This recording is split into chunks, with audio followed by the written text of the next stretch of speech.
Greetings, everyone. Oh my goodness, I still sound like excrement run over twice. But I just really wanted to make this video as quick as possible because we've just had Eurovision 2023. And it wasn't as gay and satanic as I thought it would be. So good for them. They had nothing on the Grammys. I tell you what, I thought there'd be far more weird, devilish things going on and people doing weird sexual acts on stage, but there weren't. I would say maybe only about a quarter of the performances were super weird. And that's pretty good for the Eurovision. So it took place in Liverpool, England, because Ukraine won last year, or were given it basically because of the political situation. But they couldn't obviously host it this year because of what's happening in Ukraine. And so, because the UK was the runner-up last year, they hosted it and it was held in Liverpool. So at the beginning there was a flag parade, meaning each singer from each country comes out holding their national flag. Of course, the Italian dude had to bring out his Italian flag along with the pride flag to make a statement. And then we had a bit of silly small talk from some of the hosts, and then we pretty much got on with it. And I would say we didn't really have the first weird song until about the midpoint. There were 26 entries, and it really wasn't until Finland turned up on stage that things were a little bit weird.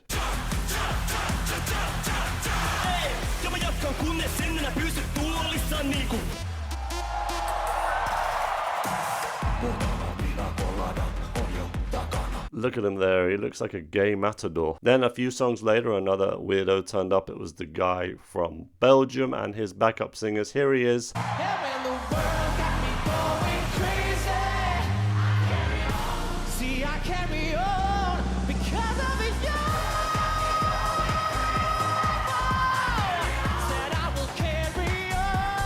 Look at that black guy coming out there in his pink onesie with underwear on top. Black people, if you're mad at white people for anything, start with that. Start with that. What the heck have white people done to you?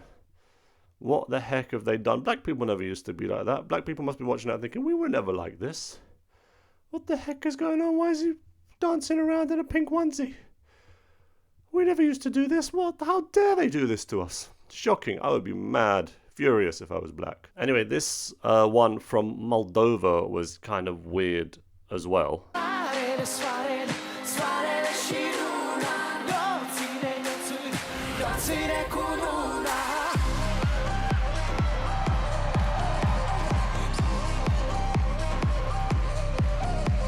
So there you see those ladies with the very odd hair pieces, and then this strange midget Birdman playing the flute. Again, not like ideologically odd, but just weird generally. But then maybe that's kind of what Eurovision is. It's a bit cringe and a bit weird, so fair enough if that's what they want to do. You also had the German performance. This was probably the closest we got to something vaguely bordering on satanic. Eurovision makes some noise.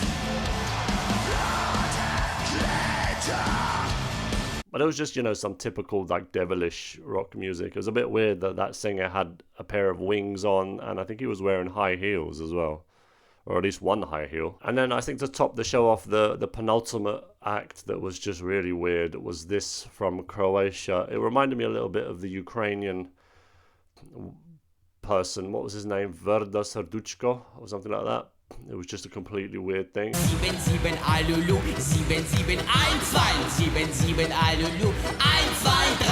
is what Croatia did. I think it was meant to be a jab at Putin, because in the end this weird guy came out with some nuclear weapons and they were basically calling him a little psychopath in Croatian. But here's a little bit of that.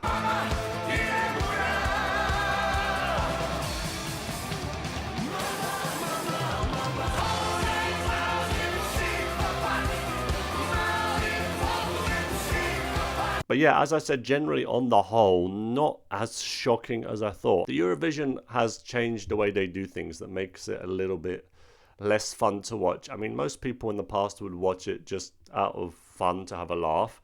And one of the fun parts was watching the voting at the end to see who the people in various countries voted for. And yes, there was a lot of political voting going on, and people in one country would just vote for another country because they like that country. They wouldn't care what the performance was. So, for example, Cyprus would always give Greece 12 points, and Greece would always give Cyprus 12 points. But it was kind of funny. It was like, this is what happens. And you would get different winners every time, generally anyway. So there would be a little bit of that kind of stuff going on, but then you'd still get a lot of people just voting honestly for the song they thought was the best. But now what they've done in the last few years is to have it split into two. So you get jury voting, and then you also get the people's vote. And so the jury is supposed to be more impartial, supposedly. And then when they run through the results, they'll go through each of the countries and find out who the jury gave each of the points to. So I think they give like 1 to 8, and then they give 10 points, and then they announce who they give the 12 points to.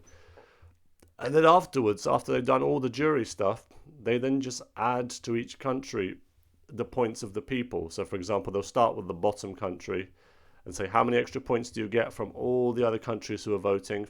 And then they just throw them in. Germany, I can tell you that after the public vote, you have received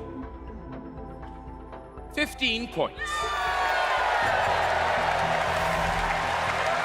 So that you can't tell who the people voted for in each country. You can then later on look it up and try and find it online, but it just makes it a bit rubbish, because we don't really care who the judges vote for. The fun part is to see who the people voted for, and they don't show that anymore.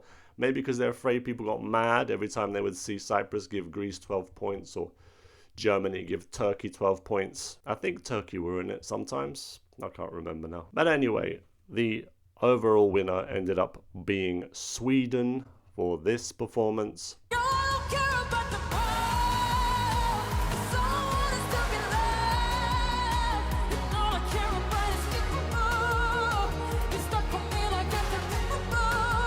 Where are you going to put the trophy, and where is your first one?